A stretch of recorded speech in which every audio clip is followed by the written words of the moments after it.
welcome to the Interconnection. I'm Reverend David Stevens, and this show is brought to you by the Interconnection Institute and the Church of Infinite Spirit.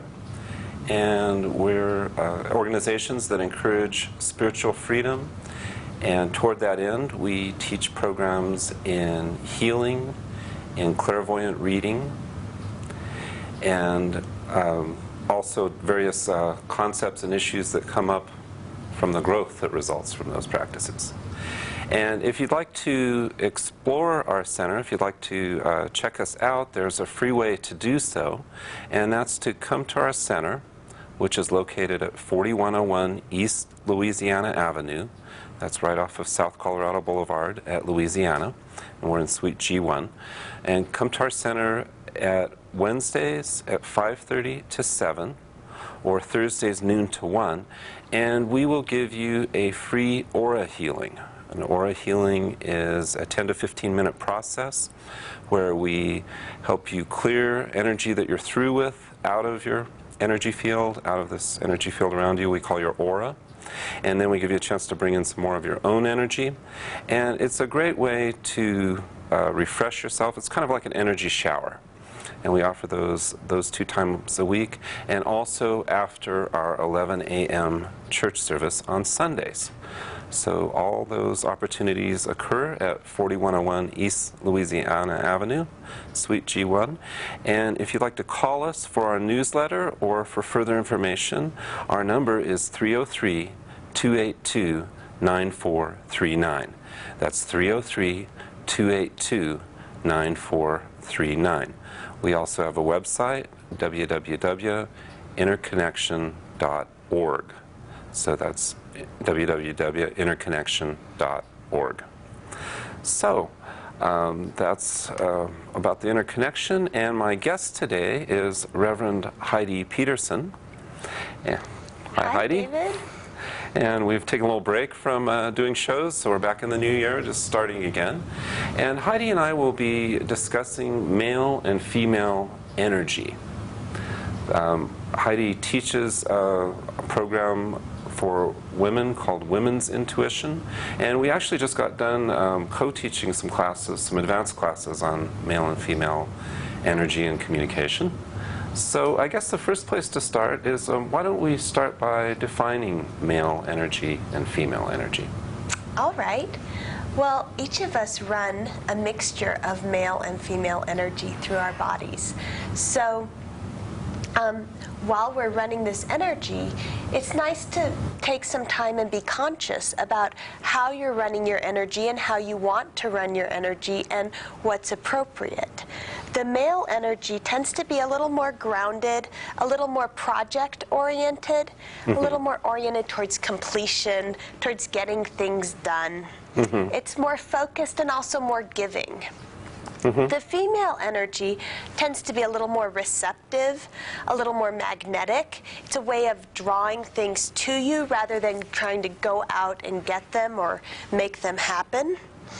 It's also more process-oriented, and part of that process orientation is towards improving things rather than having a final product. Also, female energy is better at multitasking, and also female energy, because it's not as focused as male energy, there's a little more space to have just some fun, to do things just because you want to give them a try, whether or not there's any end goal that you're striving towards. Okay.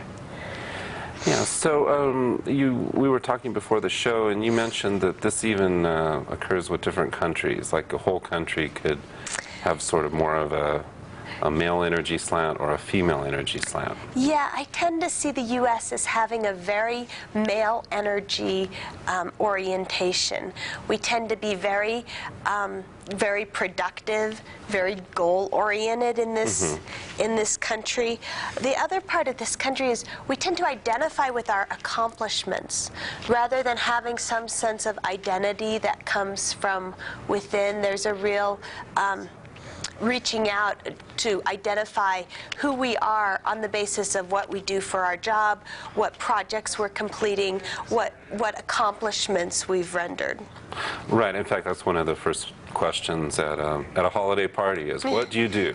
Right, and what they're saying is, who are you? Right. And right, exactly. Yeah, and so in the U.S., there tends to be a lot of valuing of making it happen, going out and getting things done, being very product-oriented and goal-oriented, and, you know, I know with myself, I'm involved in lots of different projects, and they kind of go at the pace they go at, but people are always like, is it finished? Have you completed that? There's a lot of emphasis on that finishing, completion, having things done and, quote, taken care of, and not a lot of emphasis on how is that going for you? What is that process like? How do you feel about that? We tend to think of feelings oftentimes as being more feminine and actions as being more masculine.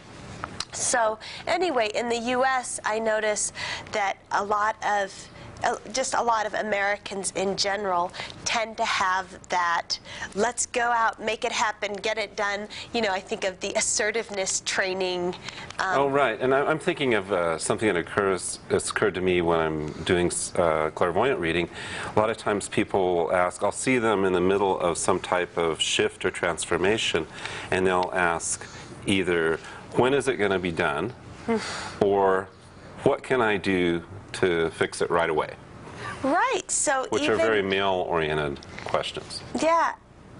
Whereas receiving a clairvoyant reading, in some ways validating the process that you're in, which in that way is kind of a female receptive sort of endeavor. So still then to get on with it and to do something with it and to make sure it's worthwhile, those are kind of that male energy thing. Right, and the truth with lots of internal energy shifts is the person will take as long as they take to go through it, and it's often hard to predict. Right, yeah, whenever people are ready. Yeah, yeah. Exactly. So one of the things I wanted to say about all of this is because we each run both of these kinds of energies, it's nice to look at kind of what projects we're involved in. See that, even that project is that male energy word. But to look at what we're doing, to see, do we want to be running more male energy at a given time, or do we want to be running more female energy? Which energy is more appropriate for a given thing? And I was thinking about a couple of examples. And like a typical example is if you have a project at work, some kind of task that needs to get done, you might want to just crank up your male energy, be in that male energy space, do your project, have it done, complete it, and check it off. If you're entertaining at a party, especially we just finished up the holidays, so there was probably a lot of that, but if you're entertaining at a party, it's nice to sometimes just turn up your female energy and just notice where people are at, be present with people, see what's going on, be in kind of that more receptive, responsive type mode. Be able to respond to different situations. I just actually hosted a party recently, and yeah, male energy wasn't very useful in the midst of a party because it was the largest party I've hosted, and there was something new to do. Oh, it seemed like every 2 or 3 minutes. Right. Exactly. So it's nice to just relax. If you're in a space that's not working, like I think about that saying, if all you have is a hammer, everything looks like a nail. And so if you're in a space that requires a certain kind of energy in order for you to be effective in it, like at a party, you know, you're needing to be responsive to whatever's going on, then it's nice to, instead of resisting it and thinking, but I want things to go this certain way, and once this is done, we'll check it off and make sure everyone's taken care of in a particular way. Instead of going to that real male space, it's nice to be able to be in the female space and not be in resistance to having that space in the situation where that's appropriate.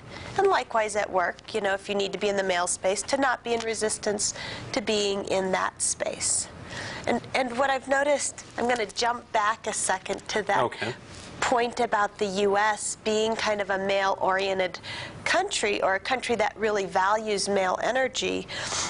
what I've noticed are a lot of professions that tend to come more from that female energy space end up being considered a little bit alternative, like psychics, like counselors, like artists. It's almost as though because there's this valuing of male energy in the country, it's like we set up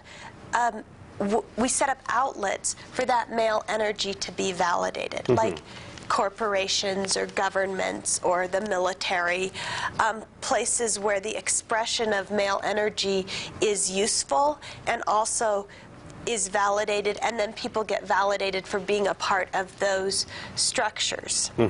And so what I was noticing is some of the people who are holding the space for the female energy expression, like the counselors, artists, psychics, you know, the more expressive, creative people tend to not get so much validation in the society.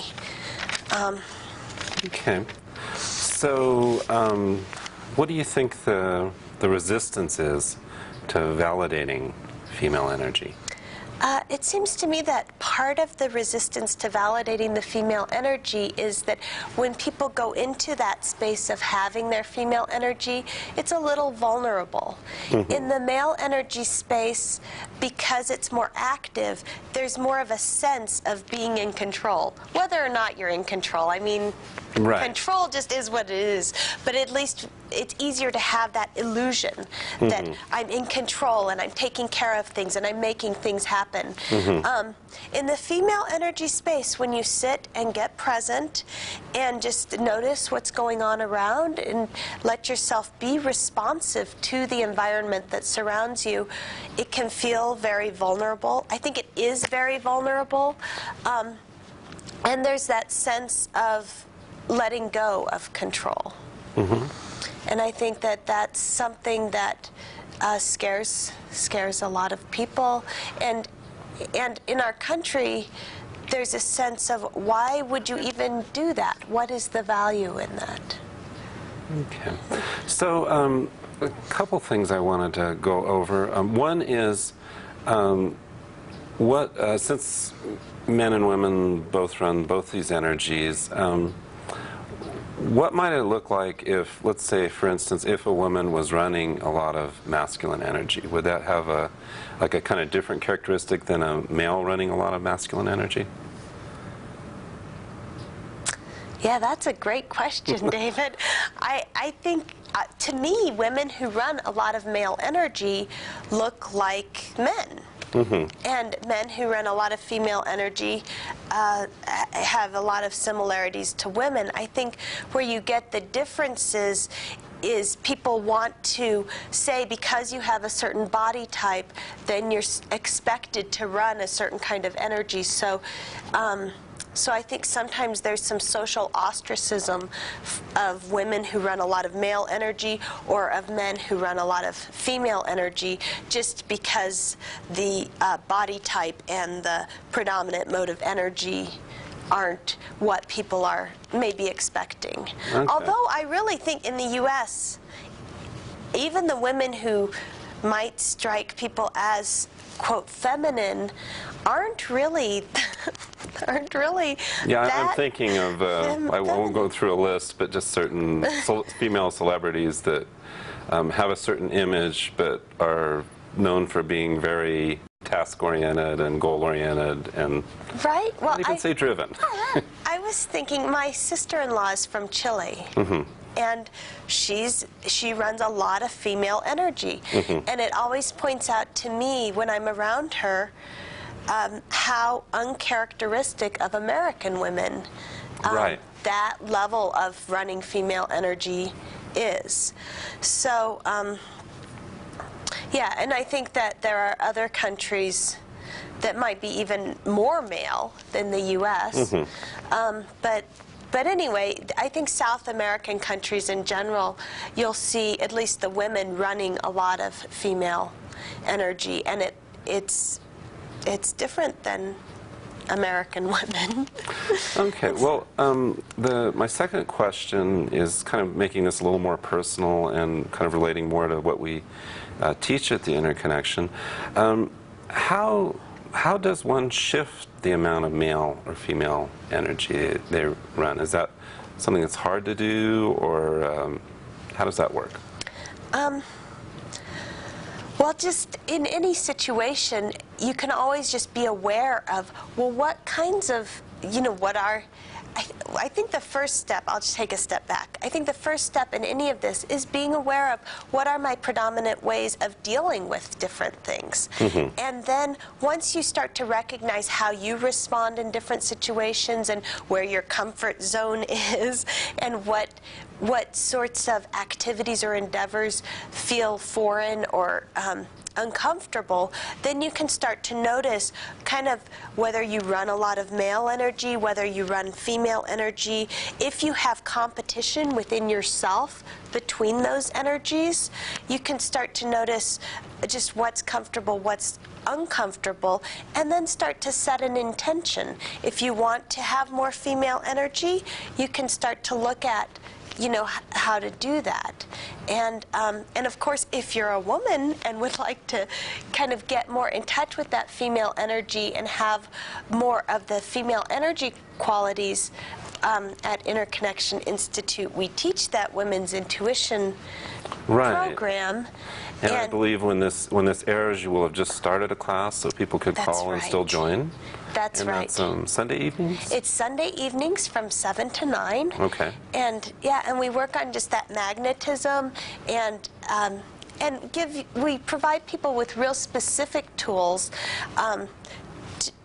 ways of working with your body and with your energy system to have more of your own female energy. Right. And that kind of brings up another subject. I mentioned when I was talking about the aura healings that we do at the Interconnection and that people are welcome to come to, the concept of clearing energy that you're through with out of your space, or sometimes we say energy that isn't yours. Right.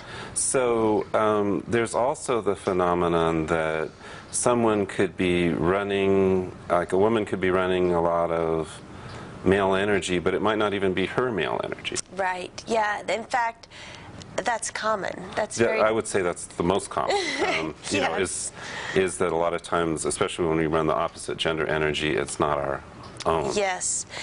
And even the same, like I know for myself, part of running my female energy involved clearing my mother out of my female energy, learning how to run my female energy and let go of that energy that was my mother's energy. And I think with women in particular, because there's a tendency to want to make connections with others, there's also a tendency to pick up energy from others. And mother-daughter relationships are often very close relationships where it's very easy to not have a clear sense of what's me and what's my mother. So yes, any of these tools help to clear that out so that you can have your own energy. And having your own energy means that it just feels better in your body. You feel more like you. You have more permission to be you. Right, and you have that range of being able to use freely any energy you want at any time. Right. I often bring that up when I'm doing healings or teaching, that that's what we're trying to do, is increase people's freedom, increase people's choice, not prescribe a certain exact thing they should be doing, but bring awareness so they can enjoy and use the full range that they have. Right. Yeah, I wanted to mention a couple of the reasons why I feel like it's important for people to be in touch with their female energy. One of those reasons is because that sense of developing trust and faith in the universe comes from being present, comes from receiving. It doesn't really come from going out and doing and making things happen. And so as we look to have more of a sense of trust of ourselves, of others, of the world that we live in, it's nice to be able to just sit back and observe, to just be present. And that's a real female energy quality. Also, I mentioned before that in the U.S. we tend to identify with our job or our work or our projects. When you can get into that female energy space, you start to identify with just being you, with what it is to be you. It's sort of an identification with being rather than an identification with doing. And then also, I wanted to say that a sense of self-worth often comes, again, from just recognizing who you are.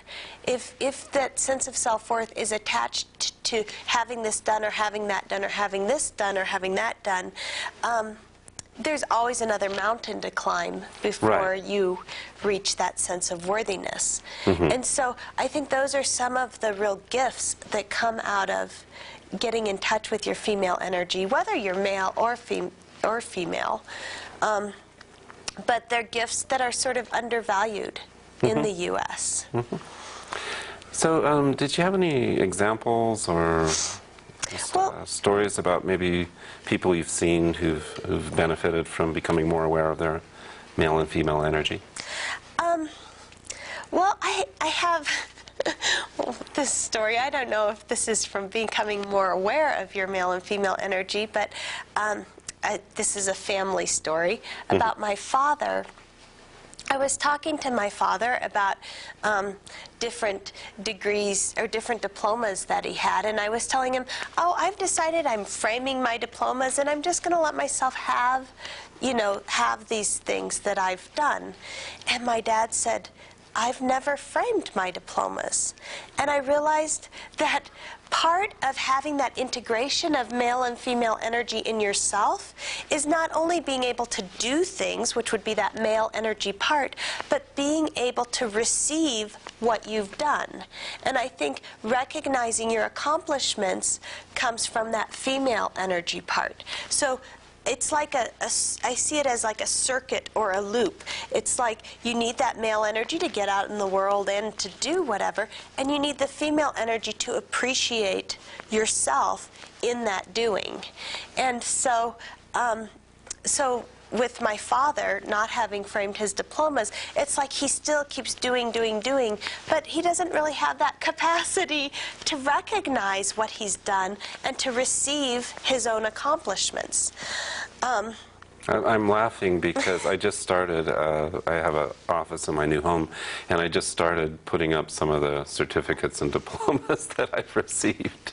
Yeah, see, and the one I spent the most money and time on, my MBA, is still in the envelope. Great. Well, see, that's going to be a big... At least I know where it is. It's going to be a big day when you put it up. Yeah. Yeah, and so it's kind of nice to have that loop. I think that particular example is one that most people can relate to. And so when I think of developing and having more female energy, I think of being able to support ourselves in the pursuit of our dreams, being able to receive the accomplishments that we've already created for ourselves, so that we can start to recognize who we are and really I see having a balance of male and female energies as being really vital to being in present time.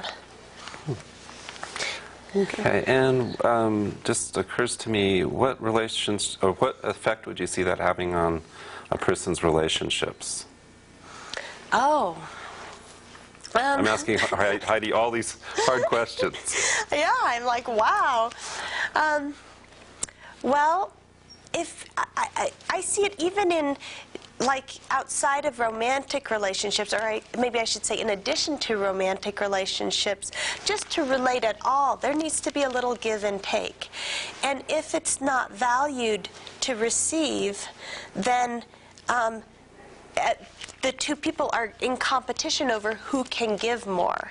Right. And I have this is like a, girl on the town story, but I was just out at the bank, and I was running a lot of female energy because I just decided I was going to have fun running around. Had on this pink fluffy scarf and, purple sunglasses, and I was just having this very nice time. And I walked up to the door of the bank, and there was a man standing there, and he looked at me and smiled and opened the door.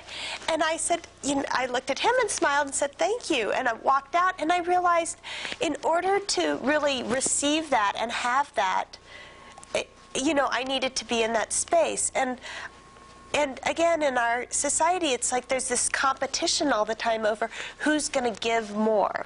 Right. So I open the door for you, you need to open the door for me, but neither one of us really receives having had the door opened for us. Yeah, there's actually kind of a trust when you can just let yourself receive. Yeah. And, yeah. Right.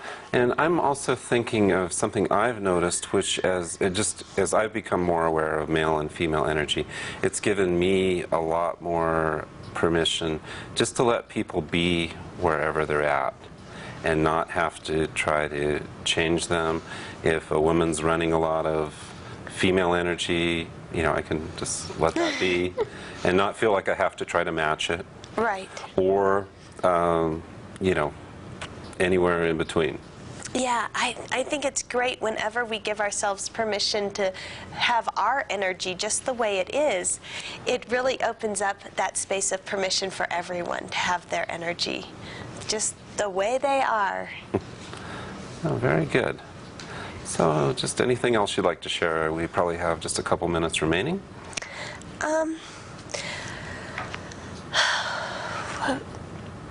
Well, I wanted to talk a little bit more about the vulnerability, that sense that it's a vulnerable space to sit back and receive. Mm-hmm. And what I wanted to say about that is oftentimes when people are vulnerable, they shut down. Mm-hmm.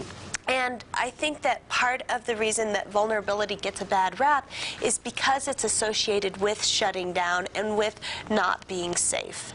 But if you start to practice receiving, which is, it sounds easy. Oh, yes, I can receive. But when you start to practice it, you start to bump up against those places where it might not be as easy as it sounds. And you start to recognize that vulnerability is really an opportunity to open up, to be present and to be very open, rather than a time of shutting down. It's like we start to shut down when we start to deny the vulnerability or when we start to try to control the vulnerability. But if we can really just have the vulnerability, then it's not really about shutting down, it's really about opening up. Okay. Well, thanks so much for sharing that. And once again, this show is brought to you by the Interconnection Institute. And Heidi will she will have started the class by the time this airs, but she is teaching a class for women called Women's Intuition. And if you'd like to join that, please give our center a call. 303-282-9439. It's a class that's presented regularly every couple months, so if you don't happen to get in on this round, you can get in on the next round. And once again, I just encourage everyone with this new year, please check out our Aura Healing Clinics. It will be an interesting experience for you and really just